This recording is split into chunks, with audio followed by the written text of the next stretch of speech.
Indian blogger নন্দিনীর আরও একটি ভিডিওতে সকলকে স্বাগত।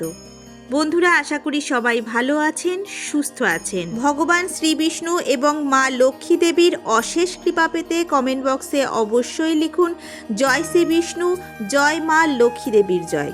আজকে অর্থাৎ 15ই ডিসেম্বর 2025 সোমবার অনুষ্ঠিত হতে চলেছে সফলা একাদশী ব্রত। সফলা শব্দের অর্থ হলো সমৃদ্ধি লাভ করা।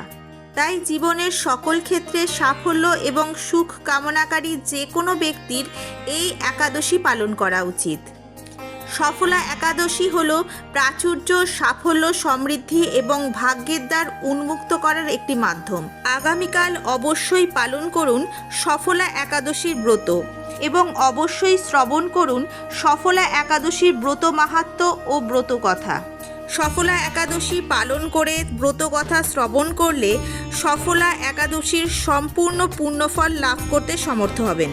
আর যদি কোনো কারণে আপনি সফলা একাদশীর ব্রত পালন করতে অসমর্থ হন, তাহলে আজকে অবশ্যই একবার শ্রবণ করুন সফলা একাদশীর ব্রত কথা এবং ব্রত কথা শ্রবণের পর ভগবান শ্রী বিষ্ণু এবং মাতা লক্ষ্মীর উদ্দেশ্যে একটি ঘিয়ের প্রদীপ অবশ্যই প্রজ্বলন করুন।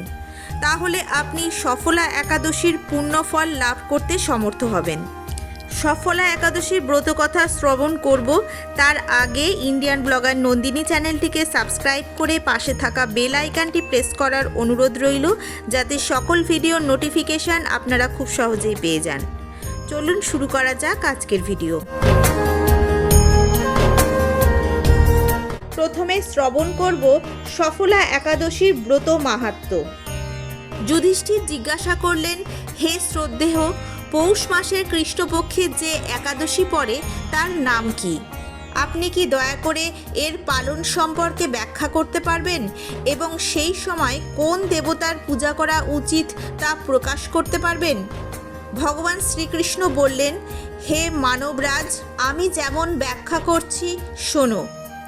বিরাট এবং বিস্তৃত যজ্ঞ থেকে আমি যে তৃপ্তি পাই তা একাদশীর ব্রত পালনের মাধ্যমে প্রাপ্ত তৃপ্তির চেয়ে অতুলনীয়। অতএব একজন ব্যক্তির সর্বান্তকরণে একাদশীর উপবাস পালন করা উচিত। পৌষ মাসে কৃষ্ণপক্ষে সফলা নামে একটি একাদশী রয়েছে। সেই দিন নির্ধারিত রীতি অনুসরণ করে ভগবান নারায়ণের পূজা করা উচিত। একাদশী তিথি অত্যন্ত শুভ এবং তাই এই উপবাস পালন করা উপযুক্ত। সফলা একাদশীর দিনে নাম মন্ত্র পাঠ করুন এবং নারকেল, সুপারি, পান, লেবু, ডালিম, সুন্দর আমলকি, লবঙ্গ, বেরি এবং বিশেষ করে আমের মতন ফল উৎসর্গের মাধ্যমে ভগবান শ্রীহরির পূজা করুন। অতিরিক্তভাবে পূজার মধ্যে ধূপ এবং প্রদীপ নিবেদন অন্তর্ভুক্ত থাকা উচিত। সফলা একাদশী পালনে প্রদীপ দানের বিশেষ বিধান রয়েছে। রাত জেগে থাকা উচিত এবং পূজায় জাগরণ নিযুক্ত থাকা উচিত। যারা জাগরণের সময় জাগ্রত থাকে তাদের ফল হাজার বছরের কঠোর তপস্যার মাধ্যমেও পাওয়া যায় না। হে মহারাজ, এবার সফলা একাদশীর ব্রত কথা শ্রবণ করুন। চম্পাবতী নামে একটি বিখ্যাত শহর ছিল, যা একসময় রাজা মহিষ্মতের রাজধানী ছিল। রাজার 5 পুত্র ছিল এবং তাদের মধ্যে জ্যৈষ্ঠ পুত্র সর্বদা পাপ কর্মে মগ্ন থাকত। তার ব্যভিচারের প্রতি ঝোঁক ছিল এবং তিনি গণিকাদের সাথে আসক্ত ছিলেন। তিনি বেপরোয়াভাবে পাপ কর্ম এবং পিতার সম্পদ নষ্ট করতেন এবং অনৈতিক আচরণে লিপ্ত থাকতেন।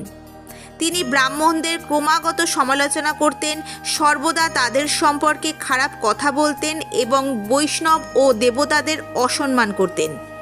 পুত্রের পাপপূর্ণ আচরণ দেখে রাজা মহিষ্মত তার নাম রাখেন লুম্বক এবং তার ভাইদের সাথে পরামর্শ করে তাকে রাজ্য থেকে বহিষ্কার করেন।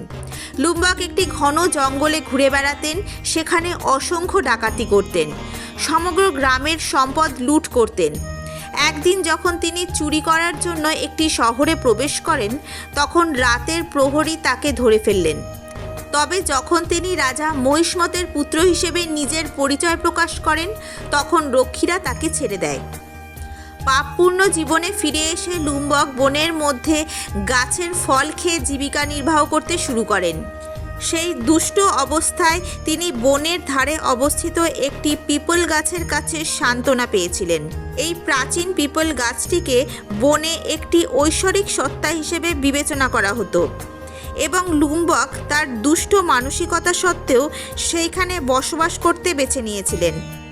অনেক দিন পর তার পূর্বের পুঞ্জীভূত সৎকর্মের প্রভাবে লুম্বক অনিচ্ছাকৃতভাবে একাদশীর উপবাস পালন করতে শুরু করেন।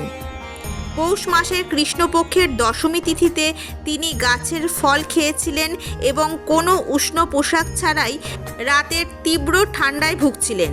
সারা রাত ধরে তিনি প্রচণ্ড অস্বস্তিতে ভুগছিলেন। ঘুম বা বিশ্রাম কিছুই ছিল না।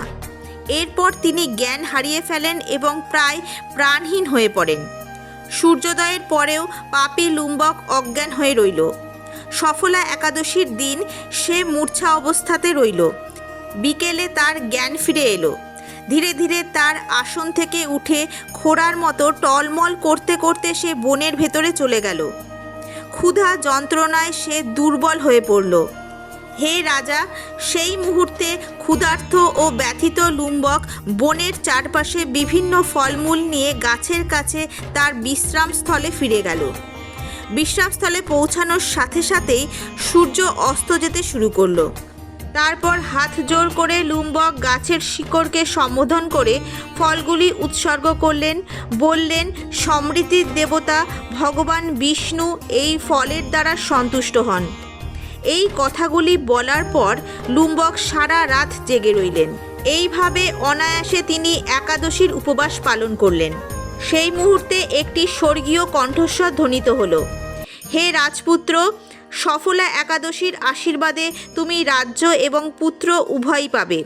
এই ঐশ্বরিক ঘোষণায় খুশি হয়ে লুম্বক বর গ্রহণ করে বললেন, তাই হোক।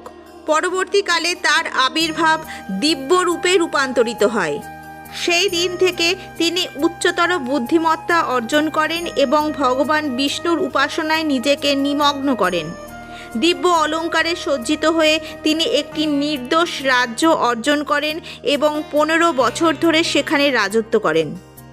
এই সময়কালে ভগবান শ্রীকৃষ্ণের কৃপায় মনোজ্ঞ নামে তার এক সুন্দর পুত্রের জন্ম হয়। শিশুটি বড় হওয়ার পর লুম্বক রাজ্যের প্রতি তার আসক্তি ত্যাগ করে তার পুত্রের হাতে তুলে দেন রাজ্য এবং ভগবান শ্রীকৃষ্ণের সান্নিধ্যে যান, যেখানে কখনো কারোর ওপর দুঃখ আসে না। হে রাজা, এইভাবে যে ব্যক্তি সফলা একাদশীর উৎকৃষ্ট উপবাস পালন করে সে জগতে আনন্দ লাভ করে এবং মৃত্যুর পরে মুক্তি লাভ করে। যারা এই পৃথিবীতে অবিচলভাবে একাদশীর উপবাস পালন করেন তারা সত্যিই ভাগ্যবান। তাদের জন্ম সফল হয় এবং জড়জগতে তারা সুখ ভোগ করেন। মহারাজ, সফলা একাদশীর মহিমা সম্পর্কে পড়া, শ্রবণ করা এবং অনুশীলন মেনে চলা রাজসূহ যজ্ঞের সমান পুণ্যফল লাভ করতে সেই ব্যক্তি সমর্থ হন। জয় শ্রীকৃষ্ণ। রাধে রাধে। আজকের ভিডিওটি আপাতত এই পর্যন্তই। যদি ভালো লেগে থাকে তাহলে অবশ্যই একটা লাইক করে দেবেন এবং হেল্পফুল বলে মনে হলে নিজেদের ফ্রেন্ডস ফ্যামিলির সাথে শেয়ার করার অনুরোধ রইল। সবাই খুব ভালো থাকবেন, সুস্থ থাকবেন। দেখা হচ্ছে আবার আগামী পর্বে।